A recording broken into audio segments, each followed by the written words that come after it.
Hi, welcome everybody to a new episode of the Aaron Burr broadcast on the Free Thought Doctrine. Today I'm bringing back my friend John, and we are going to discuss some issues and some stories of the day. So, John, if you want to go ahead and introduce yourself again to the audience? Yeah, Aaron. Hey, thanks for asking me back again. My name's John, and middle-aged, middle-class, white male is about the best I can tell you. Even though I probably shouldn't say male, because I don't want to associate myself with the wrong group. But however, as we move forward, as you probably, if you've heard from me before, I'm not a huge into the politics person. I can sit here all day and talk to you about the batting average of a player back in 2017. But when it comes to politics, I have to do a lot more research and understanding on what's happening. Uh, but as we talked about in the past, it's interesting and it's good to talk to people that are educated, such as yourself, and it also allows me to kind of share my thoughts, and because I kind of feel like a lot of people are in the same boat that I am, where we kind of get a little bit here and there and don't have a whole lot of educational background on a lot of these things, but just being able to talk about it really kind of puts a lot of things into perspective. So again, I do appreciate you having me on today. No problem. Thanks for coming on. So we'll just get right into it. One topic that's being brought up is this bill, the HR1. I think they call it the People's Act or For the People Act of For the 2021. People Act is what, yeah, For the People Act is what I've heard it is. And so let me ask you this, Aaron. When we talk about For the People Act, I know it passed the House, Yeah. and it was basically a party line vote. Just like it was back in 2019, because this bill actually passed the House in 2019 Yeah. while President Trump was in the office, but the Senate blocked it. Mitch McConnell said, "Nope, we're not allowing this to come in," and so Mm-hmm. then they reintroduced it here in 2021. Has it gone? Is it right still being debated in the Senate right now? My understanding is it's still being debated in the Senate right now. Okay, But the so difference, yeah, the difference between 2019 and 2021, as you know, though, is that the makeup of the Senate is not the same, right? So we have what Chuck Schumer, the Democrat majority leader in the Senate, right, who's running things, and it's more of a quote unquote 50-50 split with Kamala Harris being the deciding vote if it were to come down that way.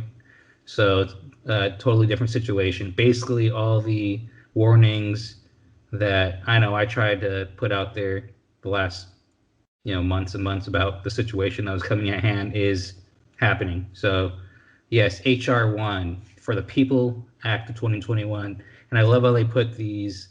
They create this dangerous bill, and they put the smiley face title, but in reality it's the opposite of For the People. It's probably more like for the Democrat Party Act of 2021, or for the supermajority of one side of the aisle Act of 2021, by trying to federalize and essentially nationalize the voting in this country, right? The voting process. And I was trying to find a website that had a good breakdown, like a bullet point breakdown, just to kind of organize it. And one that does such a thing is heritage.org, and they kind of break it down. Granted, I mean, full disclosure, Heritage is on the right, but with that being said, these are some good takeaways. And the first takeaway is HR1 would federalize and micromanage the election process, imposing unnecessary, unwise, and unconstitutional mandates on the states. And I'm just going to go right into the second one, and we'll talk about both of these. It would reverse the decentralization of the American election process and essential protection of our liberty and freedom. So basically, and you and me have talked about this, I think, last time when we spoke, is the way the federal government set up via the Constitution, you have 50, or in our case now, 50 individual elections, right? And every state, I can't remember now off the top of my head whether it's like Article 3 or whatever article it is, but there's an exact article in the Constitution that says the states, the legislatures in the states shall create, or at least essentially create, the election processes in each state, right? Like the states are dictated by the state legislatures and how they run elections, right? So there's 50 different elections going on. And we've already talked, or at least I've talked about how a lot of that was subverted in the last election. At least like state legislatures were subverted in many of the battleground states.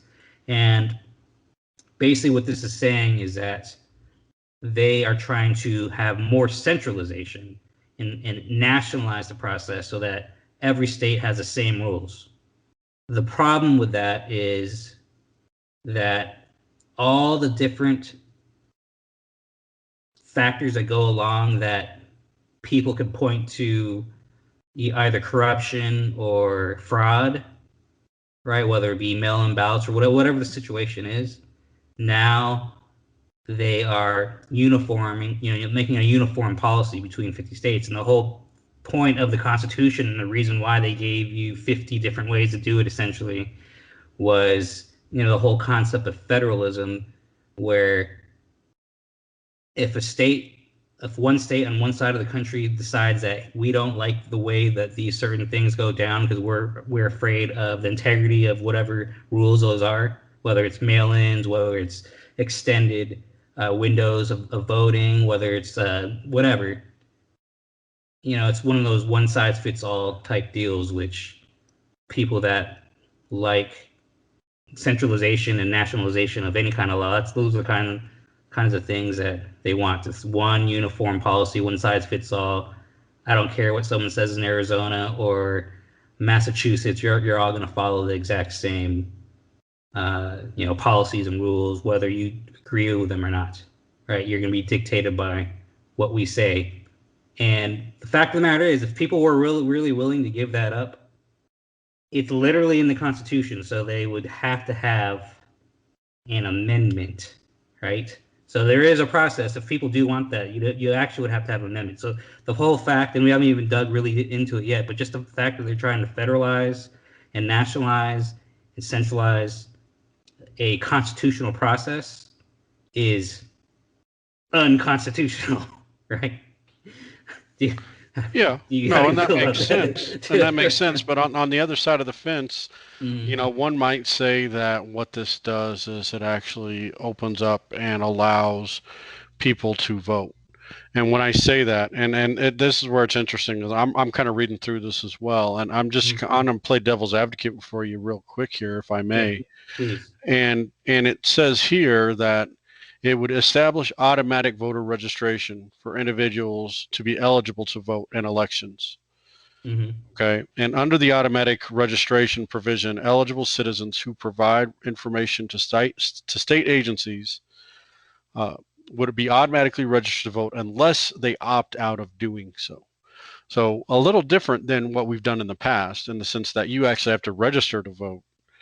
You're automatically registered to vote as long as you have the DMV or, Department of Motor Vehicles or some kind of public university or something like that has information on you. The interesting thing that I find with that as well is that it also talks about it would expand the ability to vote by mail, which was a huge issue during this last election. Absolutely. Due to potential voter fraud, and then also make an election day a federal holiday. Now, I find that very interesting because from my recollection, most mail people do not work on federal holidays. So if they're trying to say, let's do a vote by mail and make the election day a federal holiday, that's just kind of funny. But the more interesting part of it to me is the federal holiday, because there's always an argument that, well, people can't go out and vote because they have to go to work. Well, I'm going to tell you right now that I could probably, just out of this is my personal opinion, and no way is this factual whatsoever. I haven't done research, but I'm on the assumption of the fact that most people that would be impacted by a federal holiday have already planned or established or already submitted their vote anyway.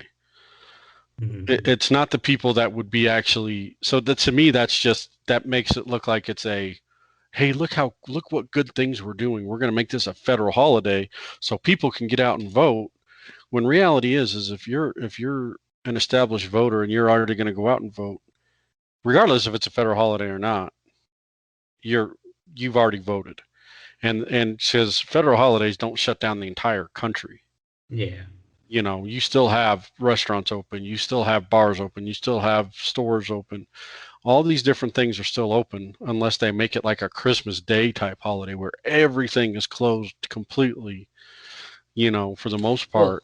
Well, And here's my thing about having more people to vote, and I've spoke about this in an episode before, where they make it sound like, well, I guess the the importance of voting, right? Like, if voting is that important to the person, then whether it's a federal holiday or not, right? Whether there's early voting or only one day to vote, if voting is really important to a person, then they're going to vote, right? Like, if someone really, really, for the people out there that really like that, they really mean something to them, they're not going to be like, oh well, I have to work. They're going to work something out, right? Like, most people in most jobs, and I know I'm speaking generally, but most people in most jobs, if your employer knows how important that is, I'm sure there are ways to work that out, right?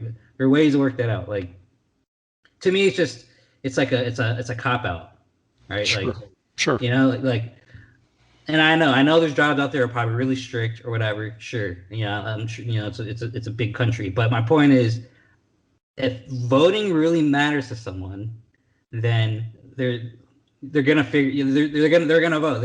I highly doubt there's people out there where voting is so important to them and they're like, yeah, but I couldn't get off work, so I didn't vote. Because if they have that opinion and they do say that, and that is said by people, then they really don't care that much about voting. You know what I mean? If you're just like, oh yeah, and I really wanted to vote, yeah, but, I was stuck at work though. You know how it is.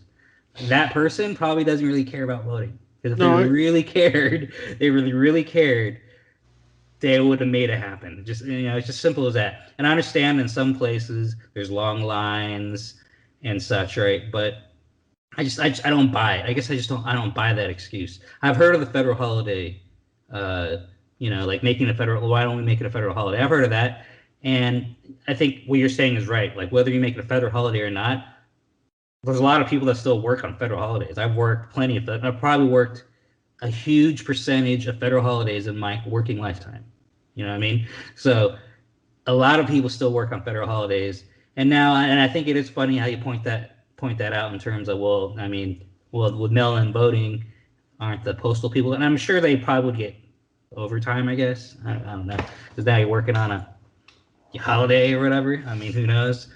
But part of me in the voting thing is, I mean, what's your personal opinion? This is kind of sidetracking just a little bit. I do want to come back to the bill and list things off, but just as a side conversation, what is your opinion on the more people? Like, do you believe that the more people the voting, the better? Like, that blanket statement, like, more people to vote, the better. it's kind of a loaded question. It is a loaded question. You It's know, absolutely a loaded question. because I don't want to say absolutely the more people that vote, the better. Hmm. Okay, because it's not about the more people that vote. It's about the education of the voter. And Absolutely. and that's the problem. That most people that vote are not educated to make an educated decision on what they're voting for. Now, whether it's Democrat, whether it's Republican, whether it's independent, liberal, or excuse me, the word I'm looking for, libertarian. Libertarian, yeah. However somebody wants to vote, whatever party line they vote, that's just their decision. I don't judge. I don't hold ill will to anybody that votes Republican, Democrat, or any other side of the house. Absolutely, That's yeah. that's not what I'm about. What I do want people to do is have the ability to understand what they're voting for. Not Mhm. just if they see an R or a D next to the name, that's what they vote. That doesn't make a lot of sense. But the issue is so if you ask me, do I think that the more people voting, the better we are off as a country? Yes. The answer is no.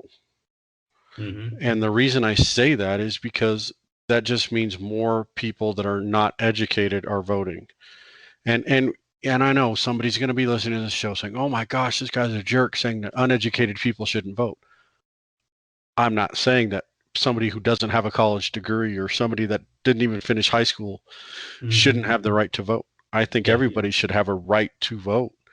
I just think that if you're going to go stand in front of a poll or look at a ballot and fill out a ballot, you darn well better know what you're filling out, because Absolutely. whether or not you believe it or not, your vote does matter.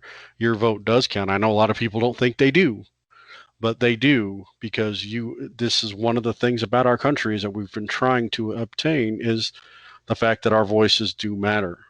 Now, you can be said that you can be told that, well, a lot of people don't think that mattered in the 2020 election. Mm-hmm. I'm not going to get into the whole voter fraud thing. I refuse to have that conversation. But I will say that I think that a lot of people that did vote didn't really truly realize what they were voting for. For They were sure. Yeah. voting against something, or they were voting themselves money. And we've talked about that before. I think we even Oh talked yeah. about that in our last discussion you and I Yeah, we had. did. Mm-hmm. Was, people are going to vote for money. If somebody says, "I'm going to give you $5,000 every 6 months if you vote for me," and the other guy's like, "You got to go earn your $5,000 every 6 months if you vote for me, because that's the world we work in and live in," they're going to go, "I'm going to vote for the guy that's going to give me money." Mm-hmm. So and that's and and that makes it interesting, because it's actually an interesting topic when we talk about education.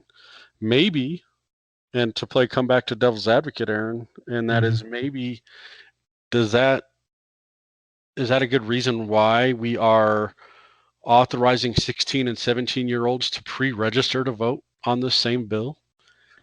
Exactly. So, I mean, I had this discussion before, and someone said, it was like, well, everybody has the right to vote, like you said, and I'm not denying anybody's right to vote, right? If anything, I'm asking a favor that if you're not educated on the issues, and I want to stress educated on issues, educated on what you're voting for. I don't necessarily mean like you're saying, education, what kind of education you've had, but just are you educated to know how, if the thing you're voting on or the person you're voting on, how that affects the country, how that affects your community, how that affects your life and the life of others, right? Like, are you educated enough to know the pros and cons of the policies or the people that represent or are pushing for certain policies? Are people, you know, educated on that? And are 16 and 17 years, 16 or 17-year-old children educated on that? I don't think so. I don't want to speak for every single one of them, right? But I highly doubt that when you already have fully grown people not being educated on the issues, and now we're going to leave it to 16 and 17-year-olds, that just, to me, that it just doesn't add up, right? So I want, it's not like you said, it was a loaded question. I'm the same way. Do I want more people to vote?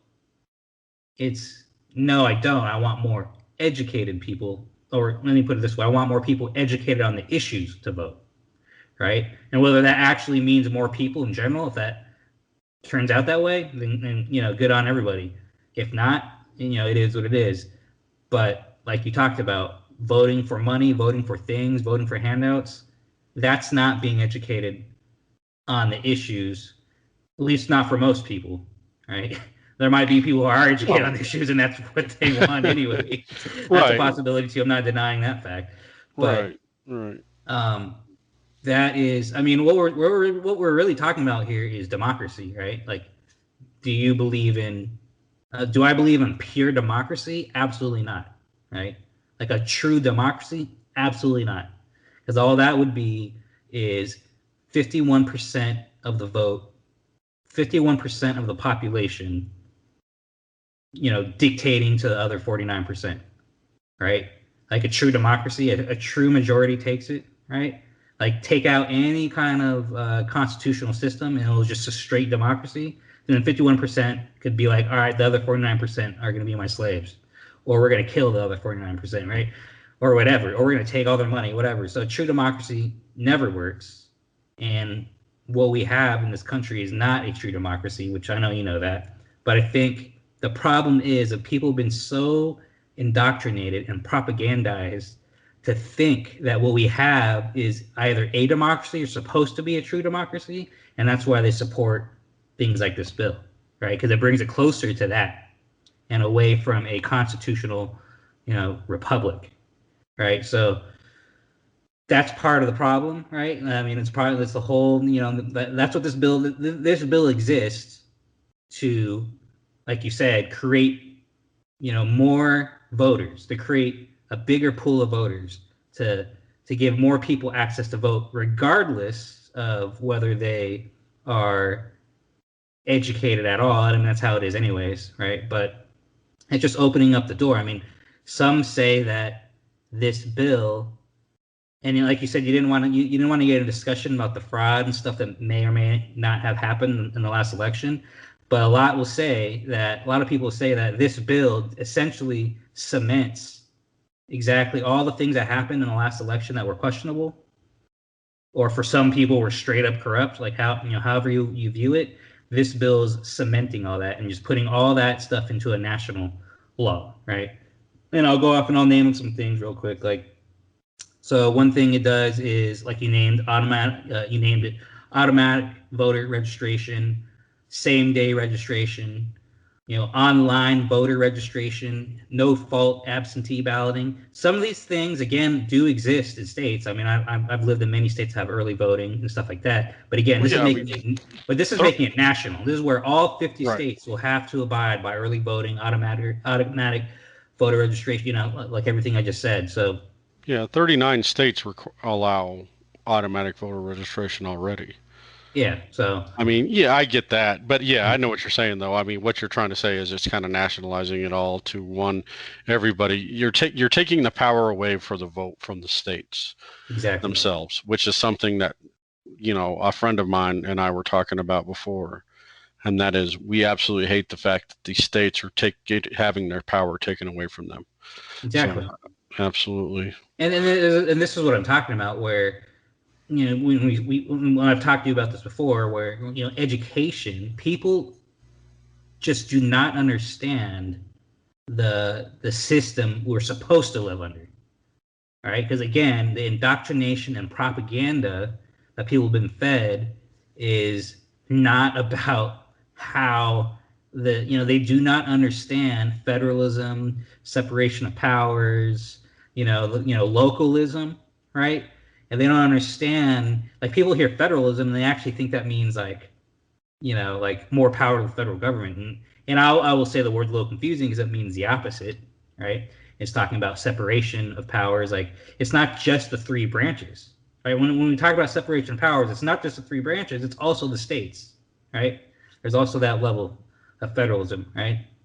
And people don't understand this. They don't understand it. Like, the fact of the matter is, the fact that even any national election, right, any presidential election, like the fact that has become so what's the word, so it affects so many people, right? And it does, right? Like whoever's president, they can put in policies that will literally affect you, right? Like, just any given day, it can affect you one way or another, right? The fact that even exists is wrong by our system, right? When it comes to our system, the only power the executive government is supposed to have, the only power that the executive is supposed to have, for the very, very most part, is foreign affairs, right? Like dealing with other countries, right? Like treaties, matters of war and stuff like that. With checks and balances, but that's what they're supposed to be dealing with. But the fact that any given president can, the fact that it's so important that people vote because it will dictate the direction of the country every 4 years is a problem in the first place, right? Like, the fact that we've been so indoctrinated and propagandized to not even understand the most basic elements of federalism and how the government's supposed to be set up and the separation of power. The fact that like no one's educated on that at all, which is why we live in this the existence of, in the way that things are right now, right? Like the fact that HR1 could even be a thing that could even pass one house of Congress, right? It was just, I mean, well, I guess what I'm trying to say is that these are already like massive red flags. Like, hey, the fact that these things are even happening, it just proves, it just straight up proves that the majority of the citizens in this country do not have even a small iota of understanding of how the government is supposed to work in this country, right? Well, Like, you're right. You're right about that. And so and I'll take it a step further, Aaron. And the fact of the matter is that there's actually a lot of organizations, from my understanding, just on my kind of my whatever little research I have done on this, and that is there's actually a lot of organizations that oppose the bill, and a lot of groups that actually do oppose this bill yeah, most of based them on are. the fact that because they do not want a one-party system, because that's what this bill is, Yeah, yeah, it is a one a party system. one-party bill. But Okay. but John, here's the thing. Here's the thing. You're 100% all right about it. There are definitely. I mean, I'm reading from heritage.org, and they're definitely against this. Like the way I'm reading their things, they write it in a way that's definitely opposed to this, right? Like I'm reading it now, and I agree with them on that, right? Now, Heritage is an organization on the right, and so it's most of the organizations are from the right of the political spectrum that are opposed to this because, like you're saying, it is one party rule. But here's the thing, and it's more of a thought experiment.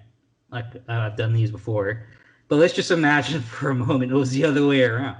All right, say that what they were passed. Say that what happened in the election and it kind of did happen, right, in 2016 with like the Russiagate thing, right? Like people are like, oh, Trump's illegitimate because the Russians collude, all that nonsense. So it was there to an extent, but say the same thing happened, but with the reverse outcome, and then now, and say the majorities were flipped the other way, right?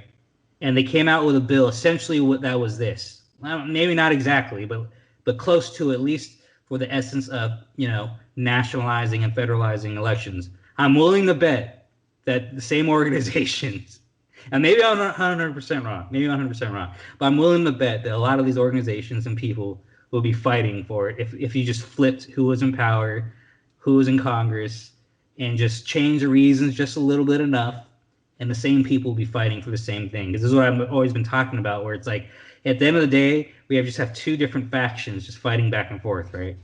Like two Right. different. The country's basically split 50-50 for the most part, and it's just one half dictating the other half, which again is a rejection of how our government's supposed to be set up in the first place. To even have this dynamic the way it is, to affect so many people the way it does, again is another testament to what I'm talking about. But like, you know what I mean? I mean, do you disagree with me? Like, if things No, were, I agree, but I agree, and I know I think I put. Yeah, you're right. If we completely reverse it, just like a lot of the things that we see in the world, if yeah, we completely reverse it to the other way, it would be taken the completely. Everybody would freak out, and it'd be like, "Oh my gosh, what are we trying to do?" and I then, mean, but but again, John, they're trying to push out an agenda, though, Aaron, and the frustrating thing for me is, do you know what the true agenda is? The true agenda is anything that Trump fought against, anything that President Trump was against. So let me read you a statement from ACLU, okay, the American Civil Liberties Act, the American Civil Liberties Union, who realities they actually opposed the 2019 version of the bill. okay, Okay, they were actually against it. All mm-hmm. right. But the reason why they have said that they are now for the bill and they're actually looking for the passage, and this is a statement, following the Trump administration's relentless attacks on our democratic system of government, a serious legislative effort to restore and strengthen our republic is needed now more than ever, and we are strongly support of many of the voting rights and provisions HR 1. So again, Mm-hmm. this is the same group 2 years ago were against this. Yeah. And now here they are, and why they're using things like as what happened at the Capitol. As Well, see, an attack on the country, and it's absolutely ludicrous that we've gone this far. no, I agree. So here's my problem originally with the whole, what happened on the 6th, because and I called this out after the fact, and now it's just it's just being used as a catalyst to push all these policies that are detrimental to the Constitution and detrimental to the country, right? Like they're using that event. It is why I really do despise a lot of the people that took part in that, because they were all useful idiots, right? They were used and manipulated to create a situation now where all these laws and all these, culturally, all these things are happening. The whole, like, it's just a complete attack on basic, and basically it's a complete attack on anybody that stands, to the right of, pick your favorite, so anybody who stands to the right of AOC now is deemed so extreme that they have to pass all kinds of laws to prevent such things from happening again. You know what I mean? But the problem is the people that did that were clowns, and now they're using the clowns to justify coming after everybody else. You know what I mean? Case in point here. And with, now all these things are coming out against Trump, and that kind of also comes back to what I was saying before, where the two factions, right? Because a lot of people will say, I said it when Trump was in office, and he was doing a lot. He was basically reversing Obama's stuff, right? And I was okay with it because Obama did do a lot of damage, right? So I was okay with a lot of the reversing of Obama policies. And now it flips again. And what are they doing? And now that they are taking a step further, not only are they now reversing all of Trump's, policies, but they're trying to like do things like this, right? Where they're trying to take massive power grabs on top of it, Well, So some of the massive power grabs that they're taking under, like, kind of we discussed before we started the show, is just to get back to kind of the HR1 discussion yeah. here. And for the people that listen to your show that haven't really gone into dig into this, and again, I haven't dug into a whole lot, but just kind of just reading through and doing a little bit of research Mm-hmm. under the term of ethics. Now, in my time a in the government, or whatever I won't get into exactly what I do now, but the time that I've had, when we talk ethics, ethics is about, you know, doing the right thing, not lying, not defrauding the government, not doing anything that would be deemed a power grab or abuse of power in a position that you hold within the government to further better your life or better somebody that you're around. Mm-hmm. And the interesting thing is, to me, is one of the parts of this bill is that the bill would require the president, as well as the vice president, as well as the president and vice presidential candidates, to publicly disclose their previous 10 years of income tax returns. I don't Yeah. understand how that falls under ethics. Well, because of what they're trying to do is, the left is extremely obsessed with taxes, right? With like people paying their taxes. And so to them, any avoidance of paying taxes to them is like an evil act, right? So they basically want to make sure that whoever is running for office, that they have never made any shady deals, by you know what I mean? Like it's their way in their eyes, like Well, a lot of Democrats probably don't run for president, huh? If that's what they're going to do. No, I get that. I just chuckle because, one of the things that I've always argued is I completely agree. I think everybody should pay taxes. Mm. I think that everybody should pay a standard flat tax, close all the loopholes, close the IRS, don't even have any of that stuff. Everybody pay a flat, you don't file taxes. You don't Mhm. file taxes anymore. You don't do any of that stuff. Everybody pays a flat tax, no matter if you make $1 a year or you make $1 billion a year. Everybody pays a flat tax and federal only. Screw this state tax stuff. The only thing that people that because what does that do? That helps support and build what the intent of the federal government, and that is to maintain the protection of the United States through the Department of Defense. That's what that would pay for. And Yeah. and so, but again, that's that. I'm making that way more simple than it is. I know. Well, I Trust mean, me, I well, get it. let me just make a comment on. I do want to come back to HR1. There's some points I want to talk about, but another side note on on taxes. I agree with you on a flat tax, but I have several different things going on in my head these days when it comes to taxes. You hear, I mean, like you said, you agree everybody should pay taxes. Um, I don't agree everybody should pay taxes. I really don't. And the thing is, I'm not saying taxes shouldn't be paid, but I just don't agree that everybody should pay taxes either at the same time, right? It's more of a necessary evil, is what I'm trying to say. Like I do not believe that like there's a saying, taxation is theft, and I do believe that taxation is theft. Like they are literally taking money, away. And I guess primarily I'm talking about income tax, right? Like you work for a salary, whether it's yearly, hourly, whatever, it's still a salary, right? You work for a salary, and the government does nothing, and then they get to just come in and take that money away from you just because of where you live in a geographical location. To me, it just to me now.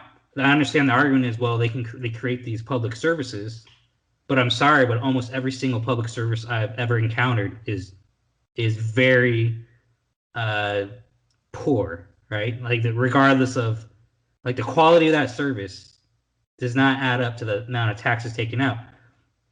I'd rather now, with this being said, a sales tax makes a little bit more sense because now you're just taxing consumption, right?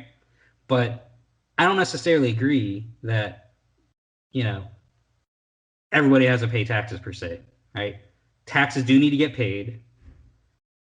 Sales tax, whether it's consumption through sales tax or a flat tax if we have to take income. But the problem is they do all of the above, right? To me, it should be one or the other. Either we're going to use sales taxes or we're going to do a flat tax. And, but the point is, I guess here's the bigger point is, and I'll relate that to a statement that came out recently where the honcho in charge said that he wants to, that if you make less than $400,000 a year, you don't have to worry because he's not going to raise your taxes, right? That it's only if you make $400,000 a year or more that you're going to have that essentially your income tax is going to be raised.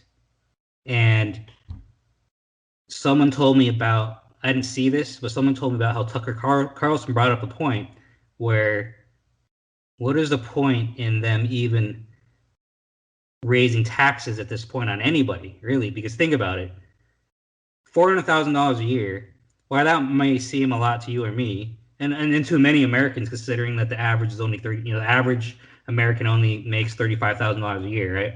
So when you hear like $400,000 a year, and you're like, cool, I'm cool with that, right? But then you really think like, who are the people that make $400,000 a year? Like, who are those people? Because the odds are a lot of those people in that bracket are not necessarily the super ultra rich elite, right? Like they're not the billionaires and billionaire plus, right? Those $400,000 a year could be a doctor who spent all those years in school in residency, right? And his dentist wife or whatever with a family of 4 or 5 living in a major city, right? Now you're talking about 400, and then you add in all the other taxes from all the other levels. They're not making $400,000 a year. So really, all it is punishing people. He's not raising taxes; he's punishing people, right? I agree. I But agree. here's the thing, though. Here's the thing. There's a point, I guess, that Tucker made that someone said, but I agree with this point.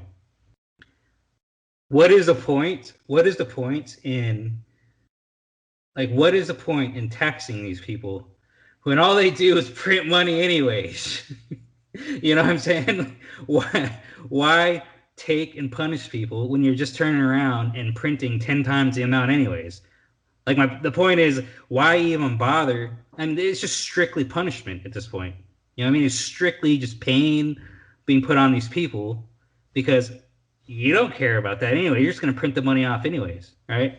And then here's the thing: is with the inflation coming, they're not that $400,000 ain't gonna be worth $400,000 a year. Oh, You know no, what I mean? you're right. You're right. You're right. And I understand what you're saying, but here's the thing, Aaron, Yeah. and I know, and I completely agree with you, but again, to kind of go to the opposite side real quick, Mm-hmm. and this is going to be this is the response. Mm-hmm. Well, we can't keep printing money. And that I agree with. We Yeah. can't keep printing money. We can't. We have put ourselves in such a debt. And not Well, only hold on, though. That's what our response is. The people who are doing this, that's not their response. I get that. I get that. You know what I But I'm mean? just saying the fact I mean, look, bottom line is this is Trump was not a fiscally conservative president. No, Heck, not at even all. Reagan wasn't fiscally conservative. Reagan was trying to catch up on things that Carter did back, Yeah, But yeah, irregardless, my point is we have not had very many fiscally conservative presidents in this country in a long time. yeah. I totally Everybody agree with wants to you. spend, spend, spend because that's what they think needs to happen. Yep. And so yes, I agree. And to talk a little bit more about the taxation, when I say I think everybody should pay taxes, Mm-hmm. I agree with you that it is taken out of our pockets, Yeah, which is why I don't like the fact that we're punishing success. I exactly. don't like the fact that somebody that makes as much as I do, because my wife and I are in the six-figure range together, Mm-hmm. okay, combined as a salary. Now Yeah, we're not near that $400,000, yeah. but we do okay. We're not broke. We're not rich, but we're okay. Mm-hmm. Now that doesn't mean that I shouldn't have to pay 28% taxes, 32% tax rate on my income when Snuffy, who makes $40,000, is living in the same neighborhood as I am because they're only getting taxed at 12%. Yeah. I disagree with that, and it frustrates me that we are getting taxed at a certain level. And I also agree with you that there should be one or the other. Yeah. It should not be, well, I got to pay for my income tax, and then I also got to pay for everything that I purchase, Mm-hmm. tax on everything that I purchase. Okay. Yep. And one of the reasons they do that though, and this is true nature of a person, there's ways around it. That's why. Just like there's ways around income tax, there's ways around getting taxed, paying taxes. I mean, when I Well, order stuff online, I'm not paying taxes because I didn't buy it in the state of Colorado. I mean, So here it they just do because depends on everything where I bought online has been taxed. But here's the every thing state's is, different, but yeah. yeah. But here's the thing. Here's the thing is, I find it, and I just mentioned this. Like, I find it comical, right, that we even talk about taxes right now. Anyways, right? Right. Because again, when they're printing money out of control, printing money, right? It doesn't. Like, here's the thing: is they have amounted so much debt right now. If they were to tax every single person 100% of their income, they still could not pay off the debt. Oh, I know. I You know what get I'm that. saying? I So get it's like, that. why And are we even like? It's like what we need to talk about is monetary reform first, right? you're That's right. what we need to talk about. Because You're right. here's the fact. Here's the fact of the matter that the Federal Reserve will print or in reality it's click click on a keyboard, but they'll create $1 trillion, right? They'll create $1 trillion out of nothing with nothing to back it up, and then they give it to like JP Morgan or Wells Fargo or Bank of whatever you name the bank, all the banks, free, right? Like, hey, here's this free money, right? That you are getting rich on. Like they enrich themselves off it. Then they turn around and they go, hey, John, you want to buy that house or you want to buy that car? Hey, yeah, I'll give you a loan, but you got to pay this interest on it. And now I'm making money off your interest, off money that I got out of nowhere. You know what I'm saying? And then on top of that, if for the money that you actually do put in a bank, right? Like say you put $1,000 in a bank, they turn around and they loan 90% of that is fractional banking, right? Where they loan 90% of that to another bank, and another bank will take 90% of that and loan it to another bank.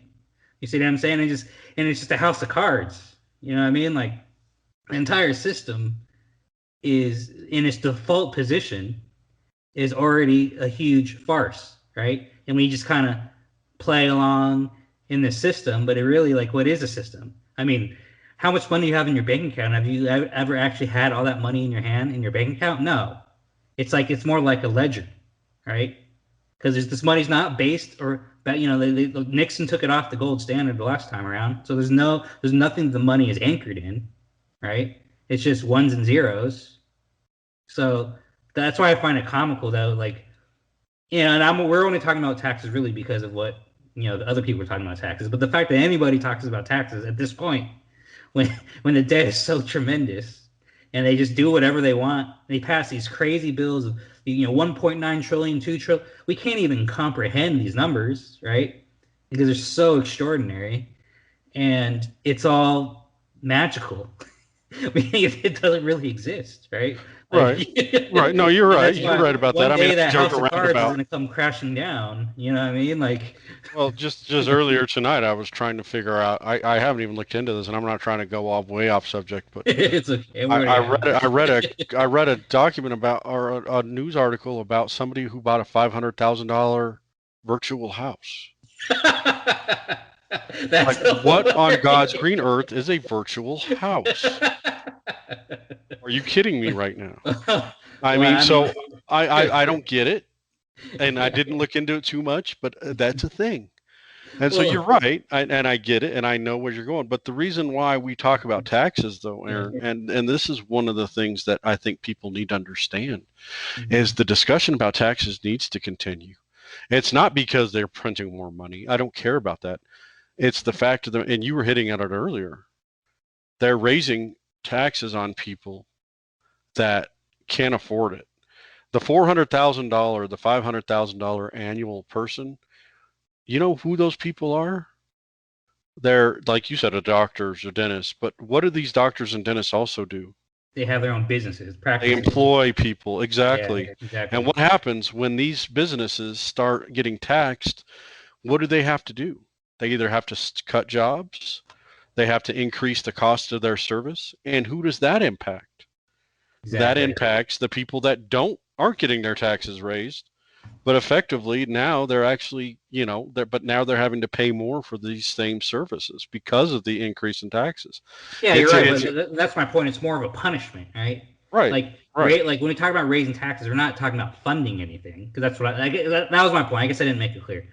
Is that it's not about funding at this point, right? Because the right. funding Gotcha. they're getting from the Federal Reserve, they're just printing money off and giving it to banks, and really, like I said, making money off us anyways. And it's all just a house of cards. But the taxes are just punishing people, right? They're punish, like you said, punish success, right? It's just a way for them to just continually put that iron boot on the back of successful people.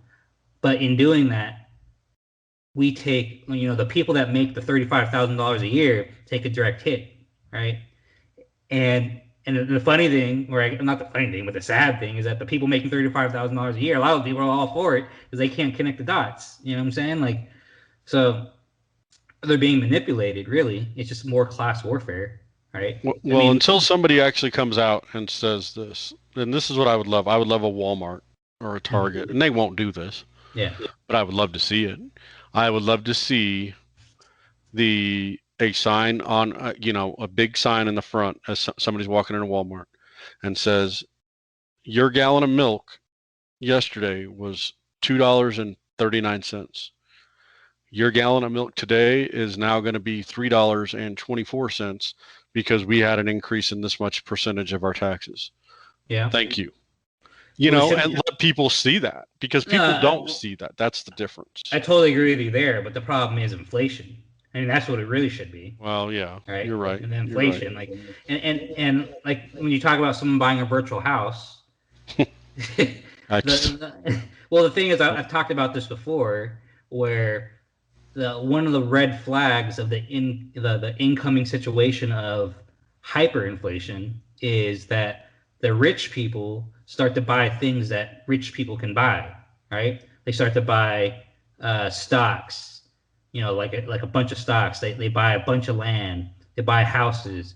They buy jewelry. They buy luxury items, like all those type of things. They're sinking their money into things, right? Because they know hyperinflation is coming, and that it's going to be more about physical things that will be it's going to be more about things rather than it is about liquid.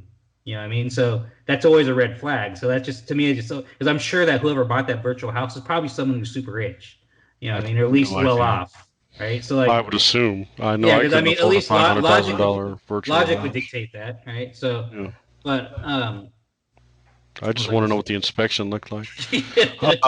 But see, but that's another thing, though. Just to go off one more side tangent about like the powers that be, the government and the hyper or the ultra rich, right? Is housing, right? That they essentially artificially keep the interest rates, and have been doing this for decades now, where they keep the interest rates like very low, right? Which incentivizes a lot of people to buy homes, right? Which they might not necessarily be able to afford. You know what I mean? So, and then the houses in many places are hyperinflated in price, right? Because of it's a lot of it's basic supply and demand, but the reason why the prices are so high is because a lot of the local governments or state governments are preventing houses from being built, right? They're like there's a lot of cronyism and a lot of corruption going on, where between developers and the government were like, yeah, go ahead and let's not zone this area here, because I'll artificially skyrocket these prices because there'll be less supply, and we'll all make money off of each other. You know what I'm saying? Like, and then so it's just a cycle that goes around and around and around. And I've heard people boast about, oh, well, I don't care if prices of a price of a house doesn't intimidate me anymore because I paid X amount, and it's usually some ridiculous amount, right? But the thing is, that means, in you boasting about, oh, I don't care that I paid this much, it also means, oh, I don't care that corruption and state intervention artificially raised these prices, and the Fed artificially kept the interest rate extremely low, so I was able to buy into this house of cards, essentially, right? Like, what I mean? Like, it's just another bubble. We're all playing on matches, and it just needs to be set. You know what I mean? Like, and it's happened in the past. It happened in 2008. You know what I'm saying? Like, and it's just these inflated fake bubbles, right? And it's just, again, what I'm getting at is it's a lot of a lot of these things are comical, where it's like people are so blind to what actually is going on. Well, and I think a lot of it has to do with the fact of the matter is that people live within their own bubble. I mean, Absolutely. People don't, I mean, for me, for a prime example, yeah, you're right. I was impacted by, and I'm being impacted even today by the difference in the housing markets. Mm-hmm. Back in 2007, I bought a townhouse. And, in 2013, 2014, I wanted to sell the townhouse. Well, this was around the time that the housing market was still completely down. I mean, it was bad, but I couldn't afford it to keep the townhouse as well as my other house at the time. So I had to sell it, and I actually had to bring $4,000 of my own money to get rid of that townhouse. Mm-hmm. Well, the very next, not even a year later, guess what? Market started going up, and that very same townhouse was now valued at almost double what I sold it for within a year. two Well, years at see, the most. but And it's amazing to look at that and to sit there and say, okay, and it's funny because I was joking around with my wife, we bought a house last year, and we were Mhm. looking at maybe increasing and getting into a bigger house because of the family situation. Mhm. And I was joking around with her. I said, you know what? I said, why don't we do this? Why don't we sell our house right now that we just bought a year ago? We built brand new, make the equity on it, go rent a house, and wait for all this to collapse again so we Well, can buy a house cheaper. but Because I I mean, got that's you. I kind of got what's you. going to happen. Well, but see, here's the thing is, and again, this comes down again to once again indoctrination and propaganda. What Hmm. happened was the government and the powers that be propagandized and indoctrinated Americans to tie wealth with owning a home, right? And there's a lot of people out there like all their wealth is in their home, and they make a lot of their money from selling their home, buying another home, and they tied this into our minds thinking that, oh, you know, like I've heard the propaganda because I don't own a home and I hear the propaganda all the time. Oh, why are you paying all that money into to rent and blah blah blah blah, right? Because they tied this thing into your mind that to be successful, you have to own your home. And if that's your thing, fine. But my point is, it's like it's kind of like the college degree thing. You have to go get your degree, right? To get a good job. You have to they tie it in like you to be financially successful, like your whole entire wealth and your wealth well-being or whatever, however you want to say that, is like tied into owning a home, buying a home, selling a home. You know what I mean? Like so that's number one, and that's another thing that drove up, the demand for homes, right? But another thing is, and this is some more recent thing. I don't have the exact. Well, actually, let me go back to an argument that someone told me is a lot of people, and it kind of goes back to what I just said about people kind of boast like, oh, I paid this much, for this home or whatever, and it's almost like they're proud of it or something. But here's the thing: is think about your kids, right? Like, do you want your kids to own, especially in a nice neighborhood? Do you want your kids to own a home in a nice neighborhood, like in your exact neighborhood, or a nice neighborhood, like, like that in the future? Because what we're doing now, and look how high the prices. What I'm saying is, if we're tying all owning homes into your wealth and owning a home, and look at the rate that things are going, even if they crash and go back up again, your kids aren't going to be able to afford a home. Like a whole generation of children when they grow up are not going to be able to buy homes unless they're super rich. You Well, know what I'm let's be honest. The same thing's saying? going on with the cars.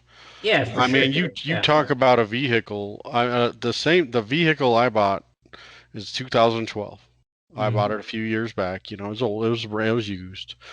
That exact same vehicle, brand new, that I brought was $75,000 brand new. Mm-hmm. Today, it's $75,000 for effectively my car is worth about 10. And Yeah. you're absolutely right. Now I will disagree with you on one statement that you said, and that is a lot of people, dig their, that people think that, well, owning a home is in relation to their wealth or things like that.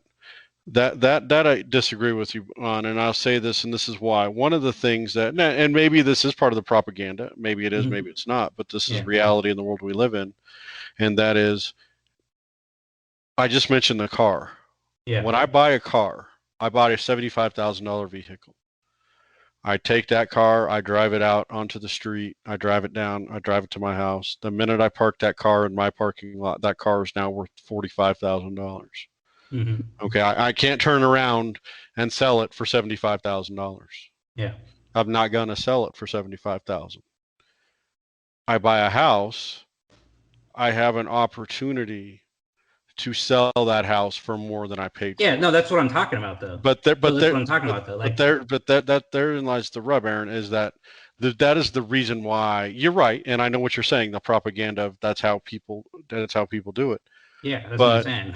but Yeah. at the end of the day, it's you talk about investments. You talk about the what are people trying to accomplish? You sit there and you put money into a rent. Now I've rented for many many many years. I had no problem renting a home, Yeah. and I still don't have a problem renting a home.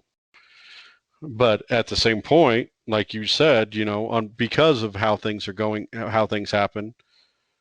what I'm doing, it's kind of like if you don't own your own business, what are you doing? You're paying somebody else's bills. And when you're renting, you're paying somebody else's bill. And so I would rather pay my own bill than somebody else's bill Look, I'm not by saying owning my look, own. I'm not saying don't own homes or what you're saying is wrong.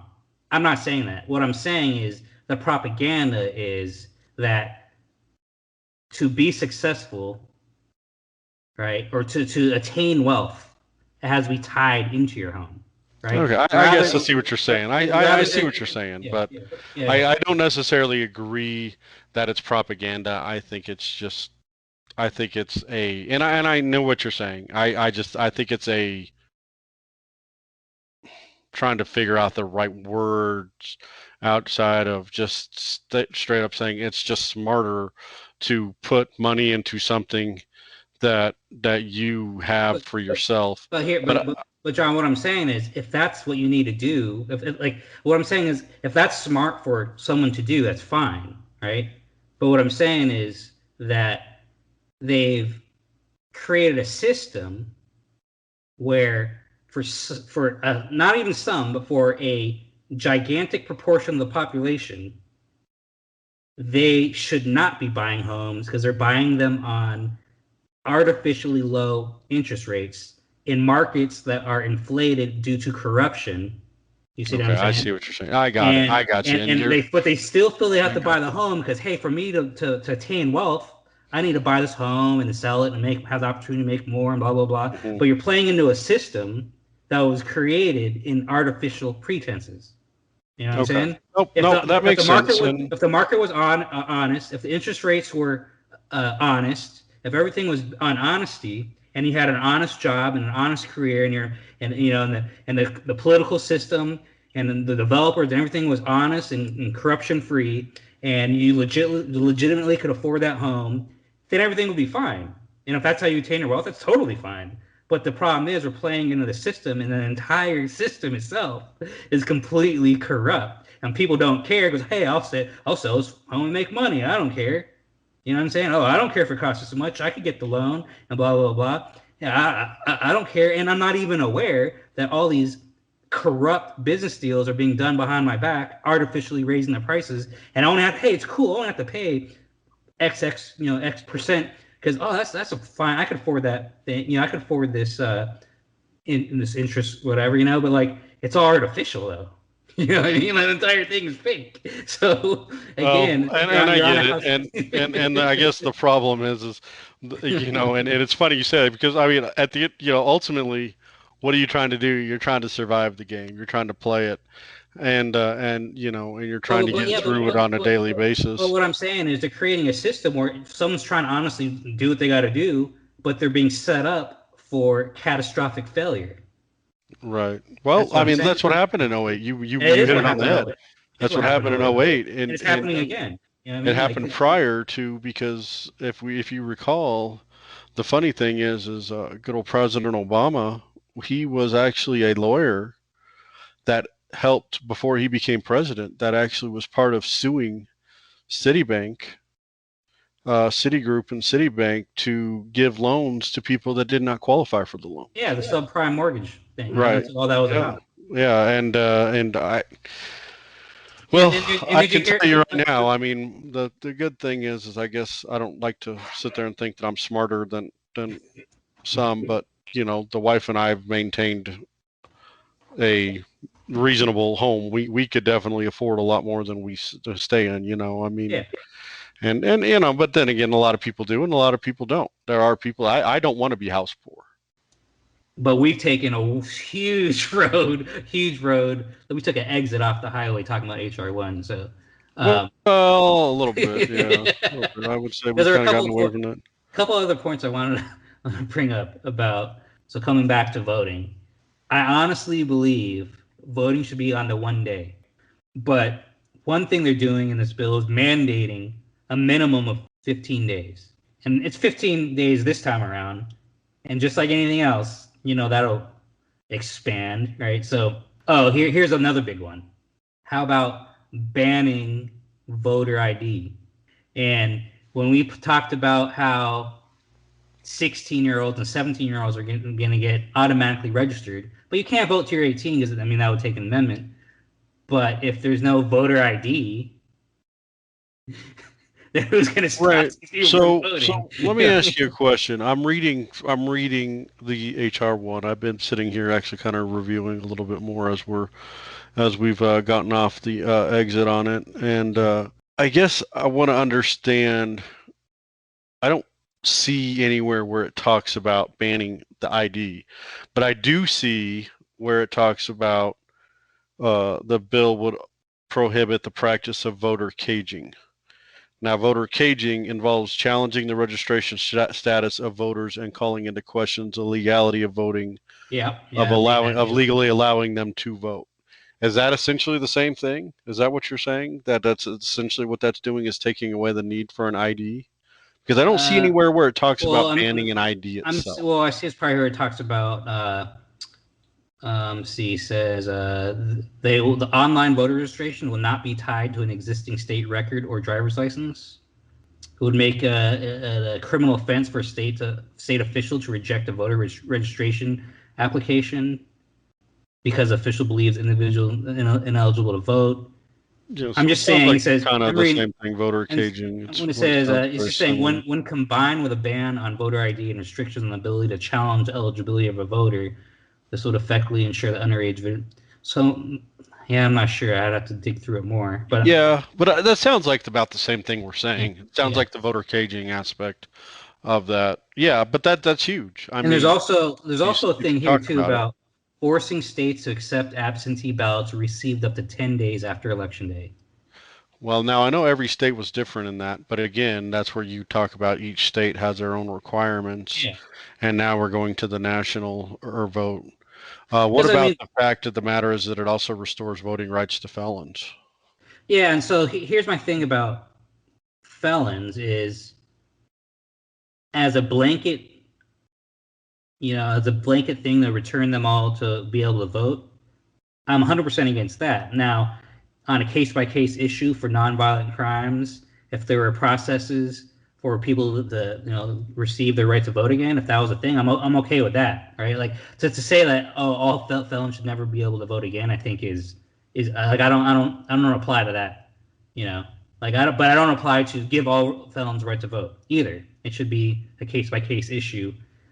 Down to how each state again wants to do it. You know what I mean? Like, and I guess it's this the problem with this law is with any just like with any other national law, right? Where it goes against that federalist principle, where I'm saying like if your state's like, yeah, we want to have IDs, or if states like, yeah, we want the 10-day thing, or for states like, I do want 15 days or a month, then each state should their legislature should be able to determine that. You know what I mean? But the problem Right. with this is just like any other, centralization legislation, it takes that power away from the states. It seizes authority from the states and puts it on a national level. And just like when I was talking to you about decentralization before, where on a when it's a more decentralized situation, then you and me say we're in the same state or same city or whatever, we could drive down the hour or whatever, 2 hours, the short amount of time, we could take an afternoon off and go, petition our government. You know what I mean? Go down to the state house, go down to the mayor's office or whatever. But now they do this. It's a national law, and if you have a problem with it now, you got to drive all the way to Washington. You got to go bug your representative. You know what I mean? Like, Yeah. again, it's taking power away from the citizens, from Right. local citizens, and putting in the power of the feds. You So know what I let me mean? ask you this. Let me ask Yeah, you this and get your opinion. And this is just a, you know, conjecture. This is just kind of a anecdotal statement. So take it for what it's worth. yeah, But what if, let's just play a what if real quick. What if this bill was, and we all know what it's for. It's yeah. for the presidential, the Senate, and the House election. Hmm. The problem I have, though, the presidential, fine, because that is a national vote, right? Well, it's an electoral vote, But you know what I mean, technically. though. It's Yeah, it's it's to preside over the United States. yeah, yeah. Okay, it's the person presiding over the United States, the president and the vice president. Okay, Yeah. so in reality, if I was to sit there and I was to say, I don't have an issue with this bill Hmm. as long as this is only for electing the president. The states should be able to maintain their voting and how they do their voting for their Senate, their House, and all their other for everything else, because technically, while it doesn't seem like they do, and we all know it doesn't seem like they do, your senators and your House representatives are actually supposed to be representing your state. They do Hmm. a horrible job doing that.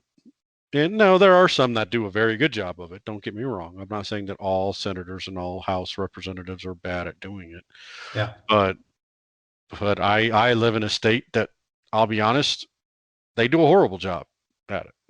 They Well, are not one very thing, good one at thing there. representing our state. So one thing to remember is that they're supposed to do what you're saying, represent, right? They don't necessarily affect any local things going on, right? Like your U.S. representative or your senator should not be dictating or passing laws or affecting your local community. They Okay. are a representative of you at the national level on Okay. national policies, right? Okay. Not on local policies. And Okay. people kind of get that mixed up. Like the whole Sure. thing with, oh, Ted Cruz went to, wherever he went, Cancun, blah, blah, blah, blah. And it's like, okay, I get the visual optics there. But then in the day, Ted Cruz has nothing to do with how Texas is run, right? He's representing Texas on the national level with national policies, Yeah, not it's all dictating. optics though. Yeah, You're yeah, right but about but what that. I'm saying is, it comes down to anybody. I mean, that's just one example. But it comes down to anybody. Like, oh, this rep here, he's not. What are they? What are they doing for this area? They're not supposed to do anything for that area. You know what I mean? They're supposed to only be talking about national policy. Now, again, we have Your senators, does that hold true for your House?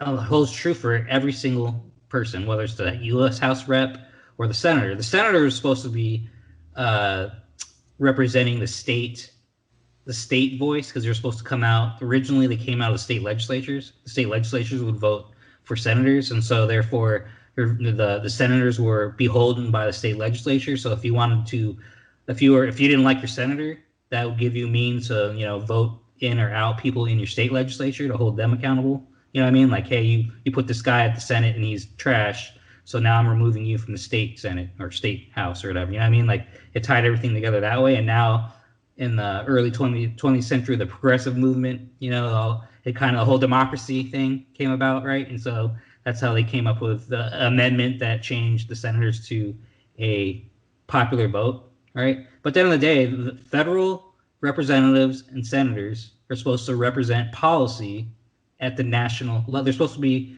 speak for. So that House member is supposed to speak for his district, representing them at the national level, right? On national issues, not on local issues. That's what your state government's for, or Okay. your local city, county, whatever.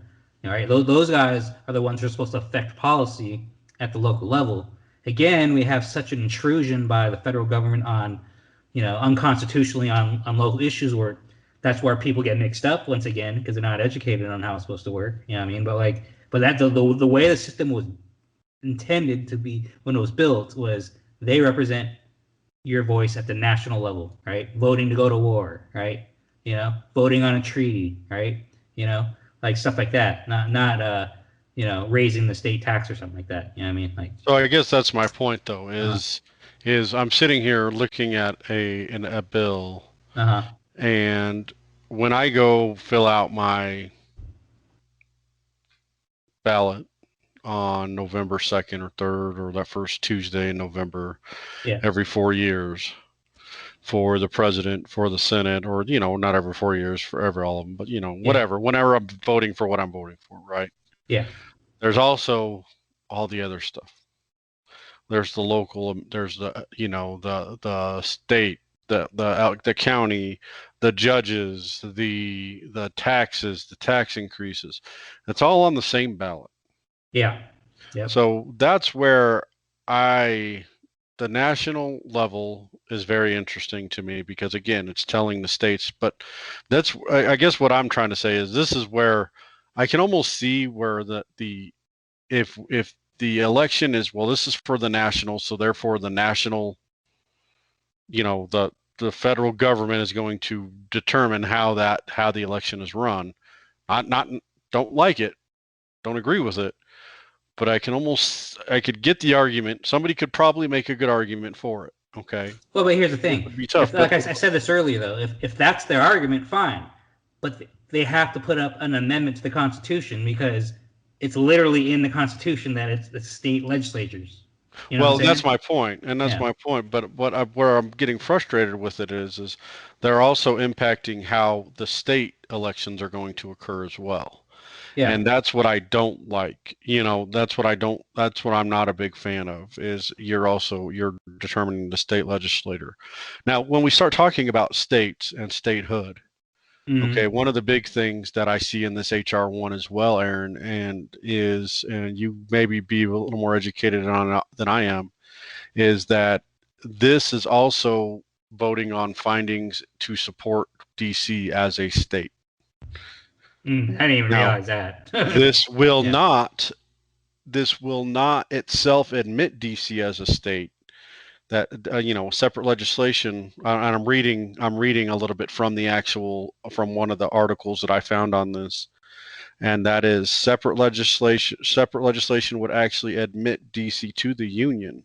So HR1 does not automatically make DC a state, but what this does is it allows that to come into play, and it provides them Congress the power under the Constitution, Article 4, to create a new state.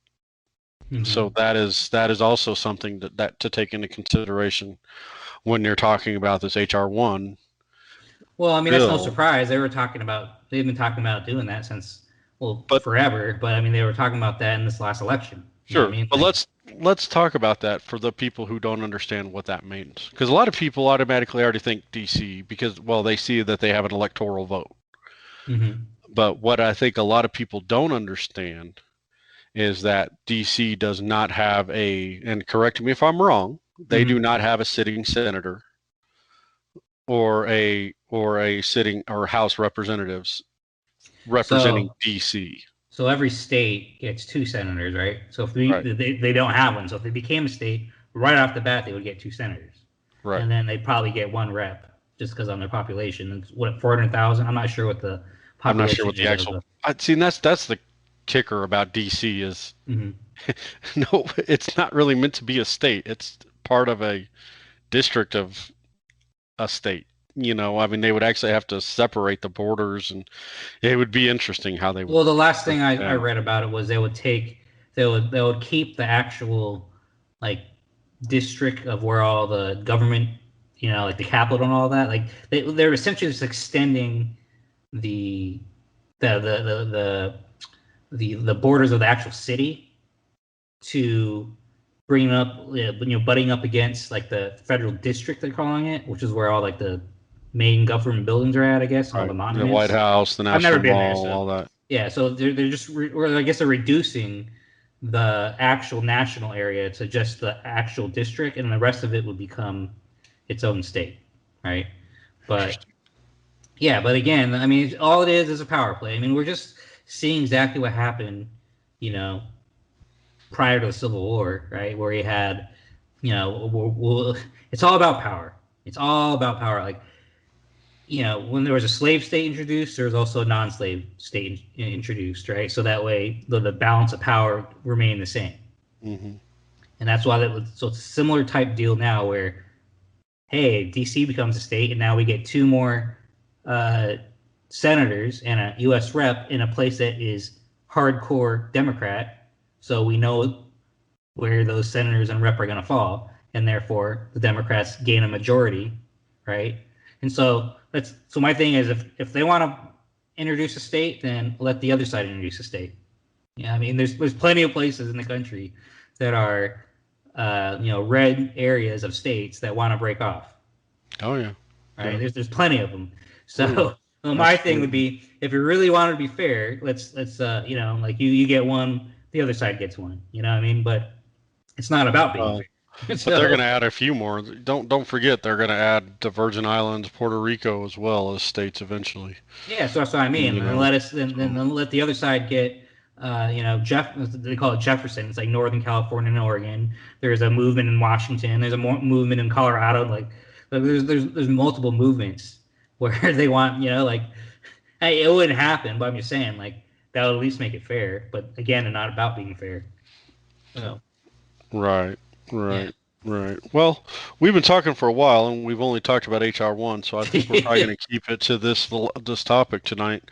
But one of the other things I've noticed about HR1 too, and you talk a little bit more about this, if you will, because I'm only familiar with it based on what I'm reading tonight, Yeah. and that is gerrymandering.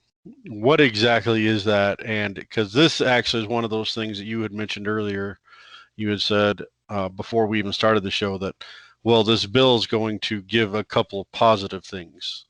So, and I guess this, according to you, this may be one of those positive things. So, what is gerrymandering, and what is that exactly? Well, I forget the gerrymandering is actually an historical term, and I forget the exact origins of it. I think it was after. I think there was a guy that was named Jerry or something, or I forget the exact origins of it. But the term comes from something that happened. But what it means is that, well, what it is that by the Constitution, the state legislatures get to draw the uh, districting lines in a state for, because like we were talking about, so each congressman gets 400,000 people, right? They represent 400,000 people. So they draw a line, geographical lines throughout the state to separate groups of 400,000 people groups, right, for a district, for a U.S. rep. But at some point in history, it became partisan, right?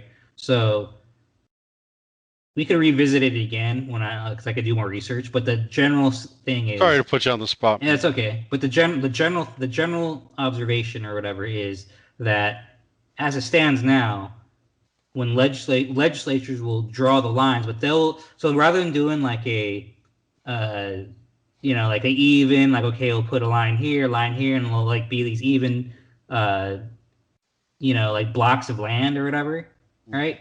They draw, if we were to look at districts, they look really, really weird because whoever's in power in that state, right, whatever party has the power in the legislature, they create these districts, and they call it gerrymandering, where, rather than being like a perfect rectangle, it'll be like a circle, half circle, and also like a chunk of it will go shoot to the east, and it'll just be really, really like look like a child like made a scribble or something.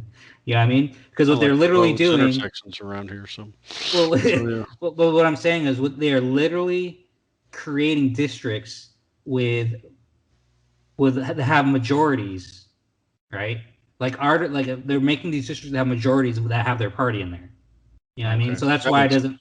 That's why it doesn't look evenly cut, because it sure. look really, really weird. Because like, oh, if I can, this section here is more Republican, so let's make this borderline go around here and cover this area. But we can't cover that area because there's more Democrats over there. So we'll cut it over here in this neighborhood here because there's more Republicans in this neighborhood. And then they're literally like fine tuning it so to guarantee ensure victories for their party, So right? effectively, what they're doing with this gerrymandering, with this law, is they are actually thwarting it. They're saying it's going to go away. And it's going to require the use of independent commissioners to draw congressional district lines. And they're going to have 5 Democrats, 5 Republicans, and 5 independent as part of this commission per state, I guess, to do it. Now, Now, again, that now seems here's my interesting. here's my question though. Here's my question though is, and I just have to do more research on it. Like, who are these people? Who's directing? Is it the federal government directing this, or is it the states directing it? Because it sounds like it's the federal government, and that Sounds would like it's be, the federal government to me and as and that well. would actually be a breach, right? Like, I Sure. do want reform, but I don't know. I don't want to come from the federal government. You know what I mean? It Right. needs to come Right. from the states, and I I have to guess see because I'm pretty sure this is in the Constitution that state legislatures would do it. So I'd have to do the research. If it is, and then once again, we would need an amendment to change it. If not, then whatever happens, happens. But it should be a local thing. But I do agree that gerrymandering in and of itself is wrong, right? Like, no matter who's in charge, if you're literally creating districts that only favor a majority to ensure victory of only one party, then that's wrong, regardless of what party it is, right? And the reason the Democrats are putting it in this bill is because the majority of the states' legislatures are Republicans. So that's why they want it. So that's why I feel like they're trying to dictate from the federal level, because they're like, oh, all these states have Republicans, therefore Republicans are dictating the gerrymandering in their states, and we want to fix that. And now, like I said, I'm opposed to gerrymandering, period. You know what I mean? But again, if it's coming, if it is in the Constitution, I have a strong feeling it is, and I'll do the research. And if it is, you need an amendment, period. And B, if it's not, it still should come from, like, I never, it's like the 10th Amendment, right? If it's not in the Constitution, then it's left to the states and to the people, right? So it should be left to the states in that situation. That makes sense. And I guess there are 7 states that only have 1 congressional district, so 43 states would be gerrymandered or being gerrymanderings going on in these states. So just an interesting thing. Yeah. But effectively, Aaron, that sounds like that's a lot of what I've seen on the HR1. Is there anything else you want to discuss regarding HR1 that we haven't touched on? I think that was mainly it now. One of the biggest worries is the just ineligible people voting, right? You mentioned that before. You said something about that, and one of the things that you and I talked about a few days ago that I, again, not seeing it in here, but not saying that I'm not looking. I haven't found everything either on this, and that is that even illegal immigrants are going to be eligible to actually be registered to vote unless they opt out. Yeah, that is the thing I've read. I've read that. Yeah, it's on the individual to opt out and to let and once again, I am reading a bullet point here where it says ban state voter ID laws by forcing states to allow individuals to vote without an ID and merely signing a statement in which they claim they are who they say they are. So I guess that is in there. Interesting. And then let's see. I find that interesting, especially since you need you need an ID to buy alcohol. Exactly. You need an ID to buy tobacco, but you don't need an ID to vote in the election. Exactly. But maybe that's the whole suppressing the election. That maybe that's the reason why the liberals, the Democrats won it, is because they feel like the Republicans are suppressing people's rights to vote. And I don't know if I agree with that. Maybe. Well, that's been the argument since day one. You know what I mean? That's what they've been saying this whole time. But in most states, the government will even pay for the ID. I don't know. To me, it's kind of ridiculous that you wouldn't require an ID to vote. Like, if everybody's saying that voting is as important as they say it is, then why would you not want to verify the voter? Right. It just doesn't make sense to me. I agree. A note about the congressional districts. It says transfer the right to draw congressional districts from state legislatures to independent commissions whose members are unaccountable to voters. HR 1 would make it a violation of federal law to engage in partisan redistricting. That is what we have. We do have partisan redistricting. And mandate the inclusion of alien population, both legal and illegal. See, right now they don't involve illegal aliens, right? And then it says this will be anti-democratic, unconstitutional measure. So that tells me that it's more than likely in the Constitution that they can't do this. It will take away the ability of citizens of the state to make their own decisions about districting. And I do believe that states do need to reform their redistricting stuff, like we were saying. So right. It kind of, it's kind of like what I was saying. It sounds like it is a federal takeover. Well, it sounds like to me a lot of the HR1 Act is really playing along with what's in the Constitution. And so I'd be very surprised that a House resolution bill is able to supersede what is written in the Constitution and would require an amendment. So But let's talk a little bit. Let's finish up the conversation about HR1 Yeah. and talk about why this would not get elected, why or what's going to hold this up, and what's holding this up now, and that is the what is called a filibuster. Yeah. For my, let me explain to you what I think a filibuster is from a lack of education, and you tell me how wrong I am, if you don't Okay. mind. Yeah, go ahead. And to me, a filibuster is just the ability for any sitting senator to challenge a bill.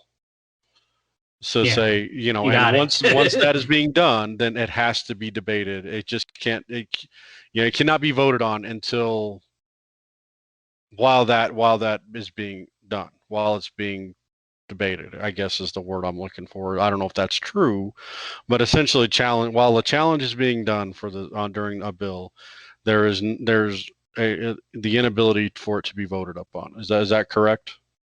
Yeah, I mean, so the way the Senate was set up was, well, the way Congress was set up was that the House, because it's broken down to districts where they only represent, like right now it's 400,000 people, and but it was essentially so that you could easily go down to your your rep's office, right? Because it'd just be like in the neighborhood, you know what I mean? Like you, or just go downtown or something, right?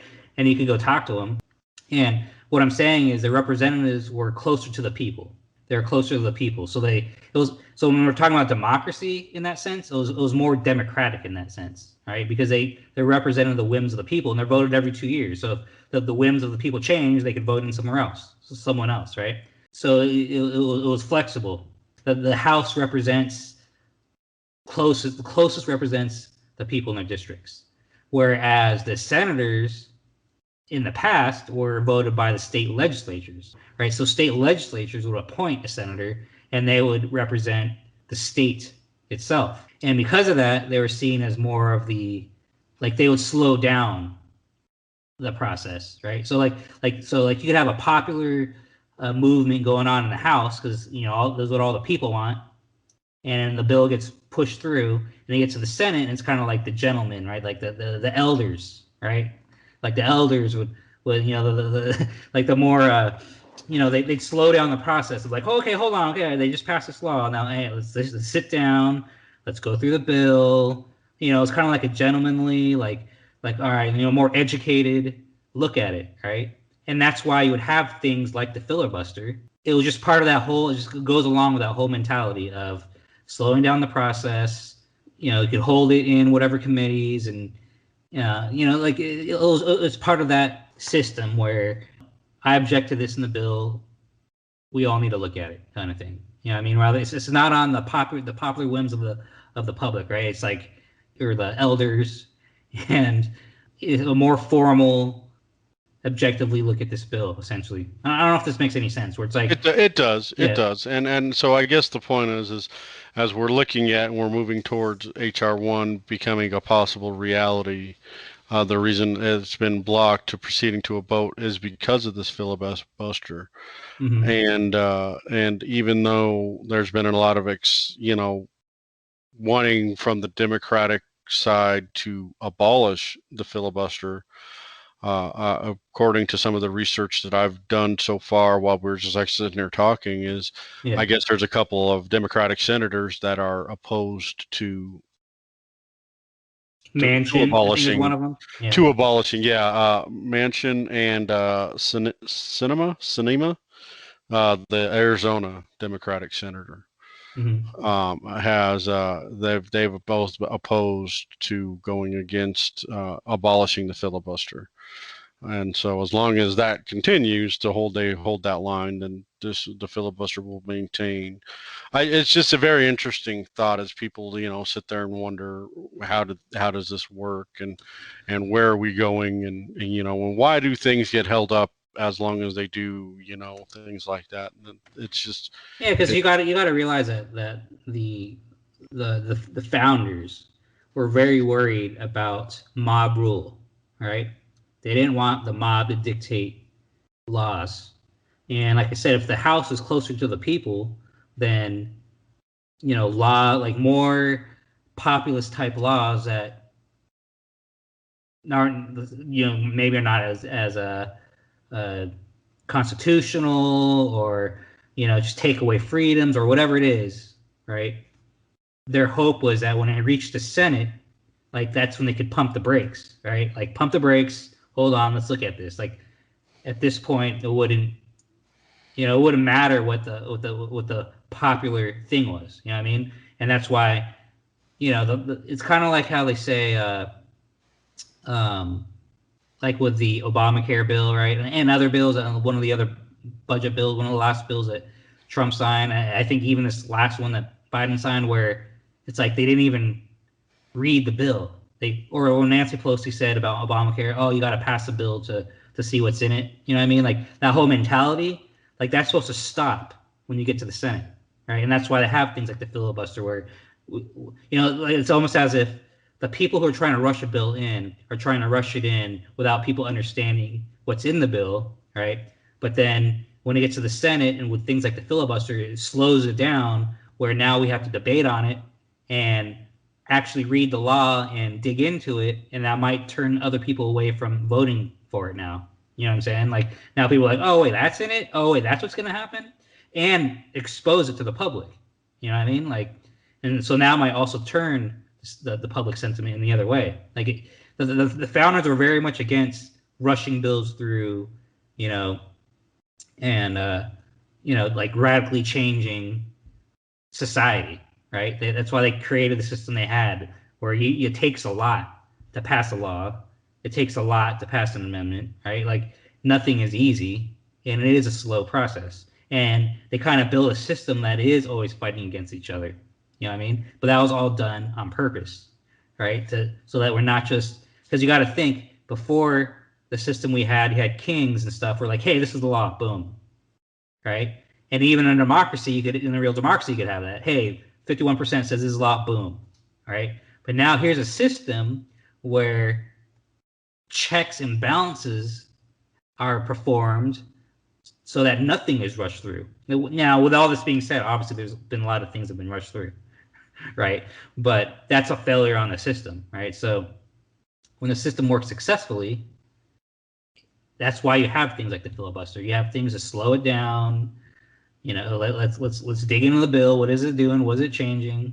It's just another check and balance on the system. That's all it really is, which is good. Yeah. No, absolutely. Yeah. No, I appreciate you kind of helping me out and explaining that as well. Mm-hmm. So again, as we move into this, and we've talked a lot about this for the People Act, and I know that you and I talked about, hey, what else are we going to talk about? Because I think we figured that we would talk about this for maybe 20 minutes and then move on. We had a lot of side tangents. We did. We got off the highway a few times. But I do appreciate you taking the time, because I think that this is a very important aspect of where we're going with the federal government and the voting, because reality is, and we mentioned it kind of before, and maybe this is how I look at it, and I don't know if other people look at it this way or not, but this is in effect a one-party vote. It is, from this point forward, if this passes, this is the goal, is to continually have one-party rule over the government from this point forward.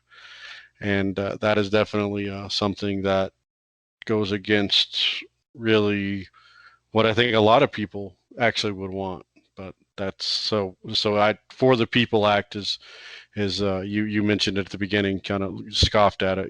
That's a very valid scoff, because it doesn't sound like it's really for the people. It sounds like it's for the one-party rule. So, well, it's for half the people. You know what I mean? Like, this is what I've been preaching, right? Like, there's two factions in this country going back and forth, and right now one faction, they're trying to solidify their rule, right? Like you're saying, one-party rule. They're trying to cement themselves in that position for the future. I mean, a lot of people say, like, you didn't want to get into the fraud stuff in the last election. I understand why, but a lot of people believe that happened, and so some people say this is them cementing everything that they knew worked to get them what they got. This is putting that into federal law, to nationalize it across all 50 states. Like, hey, that worked. Let's keep it that way, right? You had, I mean, I don't know if you recall that Time magazine article where they basically say they did all the things that they were being accused of doing, right? Like there was like all these major donors, organizations, corporations. The way they phrased it, the narrative was they fortified the election, right? They fortified it to make sure that you know they fortified it to make sure there were no shenanigans going on by doing shenanigans to make sure that they would win. You know what I mean? And so all this is now, HR1 is taking what they did in fortifying the election, quote unquote, and making that law, right? Because when they fortified the election, they bypassed all the state legislatures and they used the courts and all these other things, with the cover of COVID, right? But that's how they quote unquote fortified the election. Well, now those same things they did, they're just putting it into law, and that will solidify their one-party rule. That will ensure that one faction gets to continually dictate to the other, and that's just how it's going to be, right? That's what they want. So that's all I really have to say about that. Interesting. Okay. All right. Well, I find it funny you said under the cover of COVID. That's a whole nother 2-hour conversation we could have. Oh, for sure. Regarding that, like the assumed authoritarian response on, I can tell you what to do because of COVID. I think that's interesting, and I shared that with you before. My friend, this is my kid. He wears a mask when I tell him to wear a mask. There's nobody going to tell him to wear a mask, and Yeah. things like that. It's interesting, and I'm hoping, and I don't think we're going to anytime soon. I find it very interesting if you listen to Biden's speech when he talks about COVID and where we're at and what we're going to be doing, and that is, hopefully by the 4th of July you'll be allowed to celebrate and allowed to be spending time with your family and allowed to, I find those words very off-putting. Oh yeah, like, and two points about that. I mean, yeah, it's very off-putting because where in the Constitution and where when it comes down to inalienable rights does it say that he's allowed to tell us any of these things, right? But here the second point is, which I find kind of funny and kind of messed up, is that when he speaks, whenever he makes any address at all, he's talking to blue state America, right? He doesn't even acknowledge red state America. You know what I mean? Because in blue state America, they're not. Because here's the thing: in red state America, people are having barbecues, and people celebrated 4th of July, and people had gatherings. You know what I'm saying? In blue state America, they didn't. You know what I mean? In blue state America, they didn't have gatherings. They don't have barbecues. They don't have, they didn't celebrate 4th of July. I mean, you could make an argument. There was that video of LA and all the fireworks going off, if you recall. But in general, right, these blue states, they live and die by the word of Fauci. They live and die by the word of Biden. You know what I mean? So that's who he's talking to. He doesn't even acknowledge red state America. We're all, of course, people in red state America are reacting like you and me are reacting like, you know what I mean? Like, where's he even get off on? A, where's he get off on saying that? And B, we've been doing that stuff anyways. That's an interesting thought. Right? I never really thought about it like that. That's very interesting to say. Yeah, he's talking to blue America. You know what I mean? That's the country is divided, whether we want to admit it or not. The country is very divided, and he speaks to only one side. You know what I mean? Like, there's no concessions to the other side unless there's threats, right? He's made threats, right? But he's only speaking to one half, right? So that's why when you hear those things, that's why you and me are like, like, I know people in red state America that have been doing all these things. Oh, I right? have. Yeah. Exactly, right? But people sitting in their Manhattan apartment, wearing 2 masks and a face shield and gloves, and they only go to the grocery store and back. Get goggles, or wearing goggles. In goggles. But those people, and they exist. Those people, I mean, they're sitting there going, "Oh, Fauci said this. Oh, Biden said we might be able to have 4th of July this year, limited." But hey, those people, they bought everything hook, line, and sinker. You know what I mean?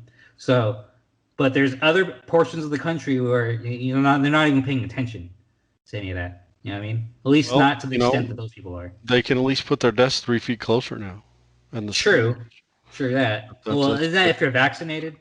no, no, Oh, okay. no. Fauci came out and said the schools can be 3 feet. He didn't say everybody, and I think that was a clear distinction that I saw. Uh-huh. Is that it said the schools can start doing 3 feet closer. 3 feet Okay. by Yeah. 6, and I found that distinction very very clear.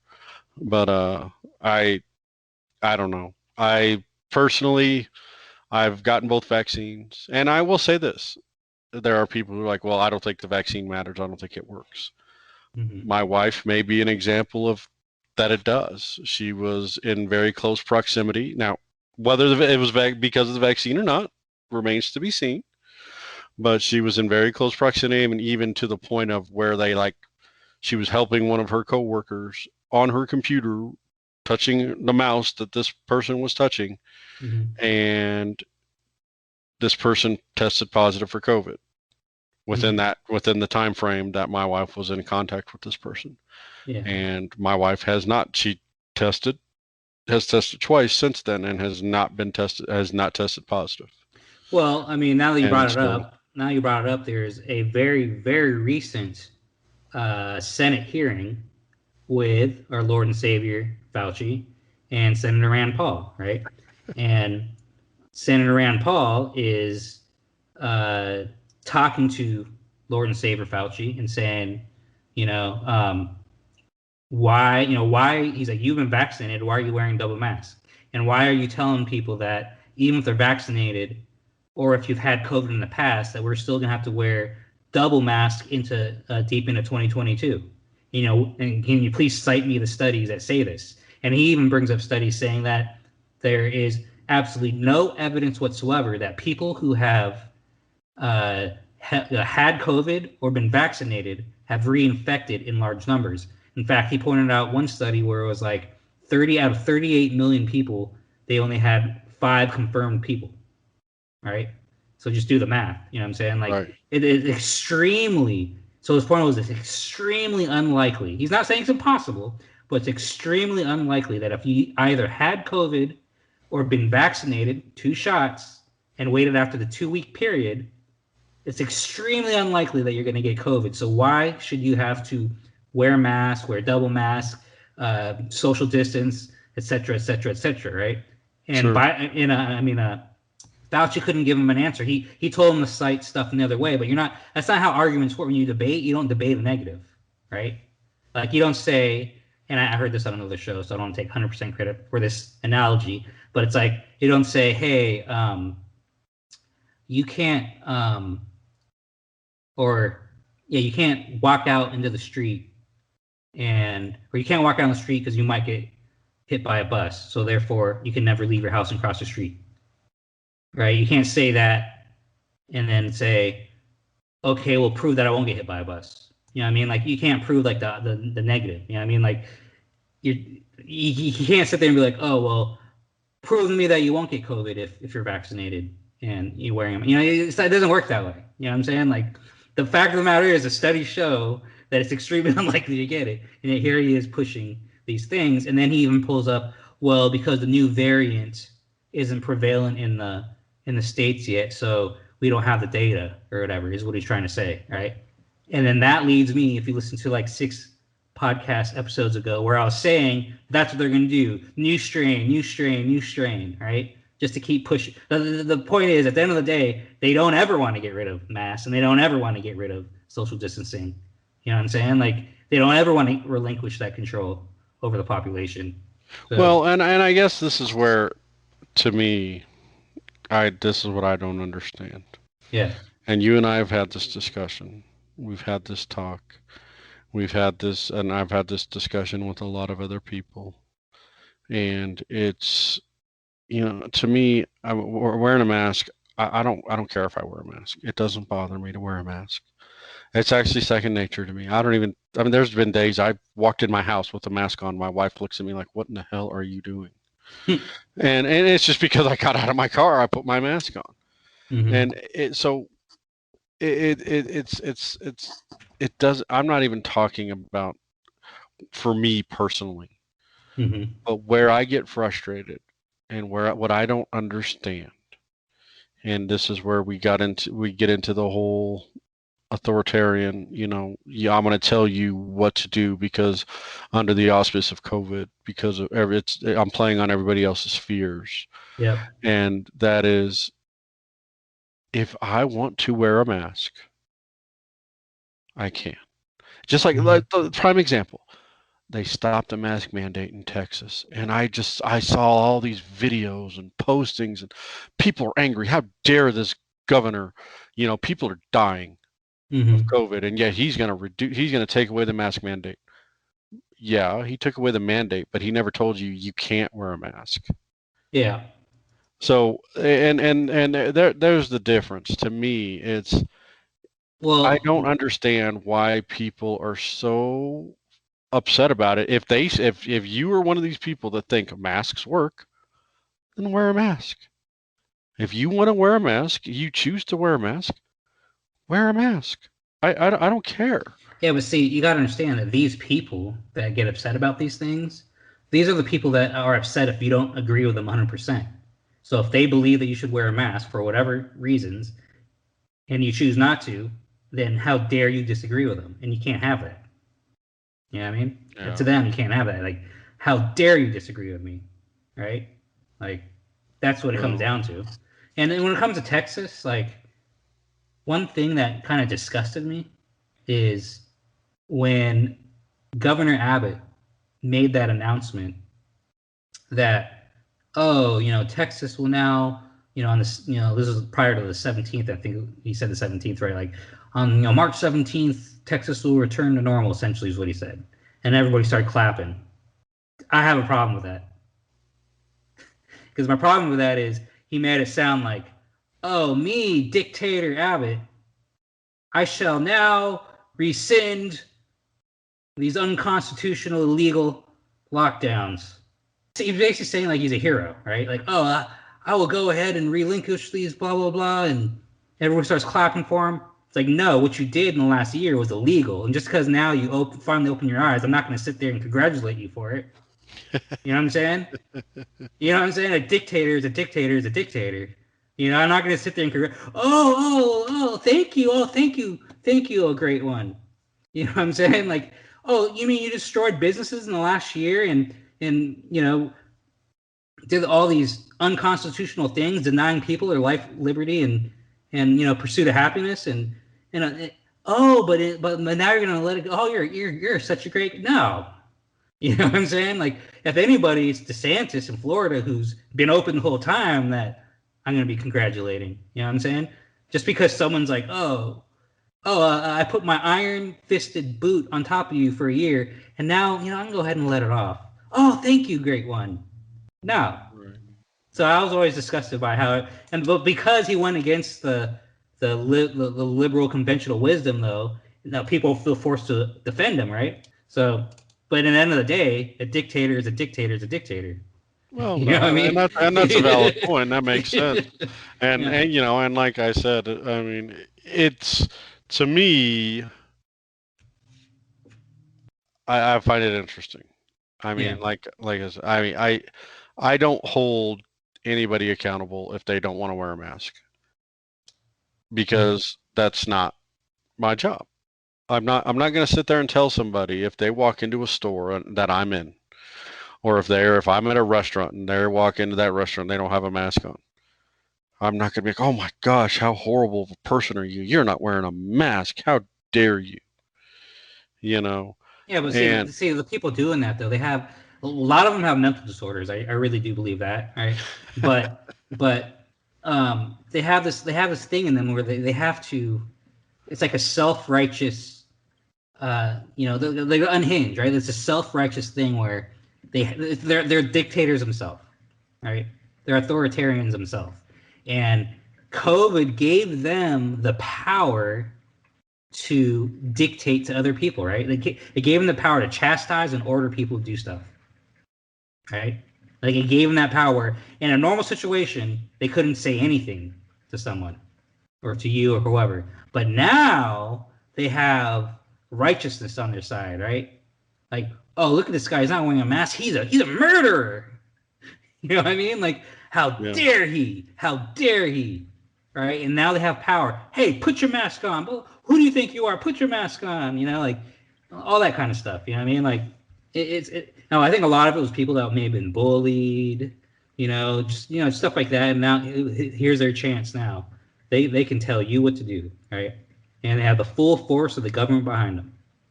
You know what I mean? Or they have the full force of the business behind them. Whatever it is, right? Like it's their time to shine. It's their time, and that's why they don't want it to go away.